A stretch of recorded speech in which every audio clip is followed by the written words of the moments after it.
কেউ যাস রে পাগলের কাছে, ওরা কেউ যাস রে পাগলের কাছে। শোনা গান। সাংস্কৃতিক আগ্রাসনের বিরুদ্ধে জাতীয় ঐক্য প্রতিষ্ঠা এবং নিজস্ব সংস্কৃতি রক্ষায় সচেতনতা বৃদ্ধির লক্ষ্যে প্রতিবাদ র্যালি ও আলোচনা সভা অনুষ্ঠিত হয়েছে। রবিবার সকালে লালন চর্চা কেন্দ্র সোহরাওয়ার্দী উদ্যান শাহবাগ থেকে একটি র্যালি জাতীয় প্রেসক্লাব চত্বরে এসে অবস্থান নেয়। দেশের বিভিন্ন স্তরের সংস্কৃতিকর্মী, সমাজকর্মী, শিক্ষাবিদ, বর্তমান তরুণ প্রজন্মের প্রতিনিধি ও সমাজের সচেতন নাগরিক মহল এতে অংশ নেয়। সংস্কৃতি আমাদের পরিচয়, এই সংস্কৃতি রক্ষায় সকলকে একত্রে আওয়াজ তোলার আহ্বান জানানো হয় আলোচনা সভায়। এখন মূলত আমরা যারা লালন ঘরের লোক আছি, আমরা আসলে মানবতাকেই প্রথম ধর্ম মনে করি। আমরা স্পেসিফিক কোনো একটা ধর্মকে আমরা সম্মান করি, সব ধর্মকে আমরা মানারও চেষ্টা করি, সব ধর্মকে। কিন্তু এখন আমরা মূলত হয়ে গেছি সংখ্যালঘু।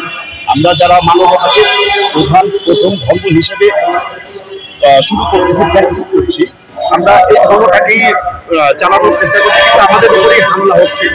আমরা তো সাধারণ মানুষ, আমরা কারোর মারতে যাই না, কারো 2 টাকা খাইতে যাই না, আমরা কণ্ঠ বিক্রি করি, আমরা সাধনায় আছি, নিজের মতো নিজে থাকি, এর মধ্যেই আমরা থাকি। আজকে দেখা যাচ্ছে যে এই বিভিন্ন মাজার, আমাদের লালনের আখড়া বিভিন্ন জায়গায় গুলি ভাঙা হচ্ছে। এইটার কারণেই আমরা শুধুমাত্র দাঁড়াইছি।